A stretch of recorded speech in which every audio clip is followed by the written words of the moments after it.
କବାଡ଼ି ଖେଳୁଥିଲେ। ସନ୍ଧ୍ୟା ହେବାରୁ ପିଲାମାନେ ଖେଳ ସାରି ଘରକୁ ଯିବାକୁ ବାହାରୁଥାନ୍ତି। ସେତିକି ବେଳେ ଜଣେ କେହି ଚିତ୍କାର କରୁଥିବାର ପିଲାମାନେ ଶୁଣିଲେ। ପିଲାଙ୍କ ଭିତରୁ ଜଣେ କହିଲା, ଆରେ ଆମେ ଖେଳୁଥିବା ବେଳେ ନଟ ମଉସା ଘାସ କାଟୁଥିଲେ। ସେ ବୋଧହୁଏ କିଛି ଅସୁବିଧାରେ ପଡ଼ିଯାଇଛନ୍ତି କି? ସମସ୍ତେ ଏକ ସ୍ୱରରେ ଚାଲ ଦେଖିବା କହି ଶବ୍ଦ ଆସୁଥିବା ଦିଗକୁ ଗଲେ।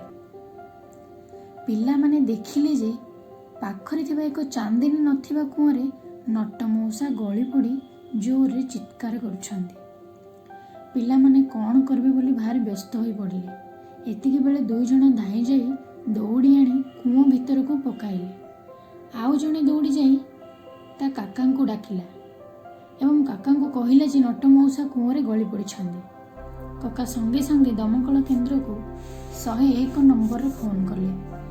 କିଛି ସମୟ ପରେ ଦମକଳ ଗାଡ଼ି ଘଣ୍ଟି ବଜାଇ ବଜାଇ ଆସି ପହଞ୍ଚି ନଟ ମଉସାଙ୍କୁ ଉଦ୍ଧାର କଲା।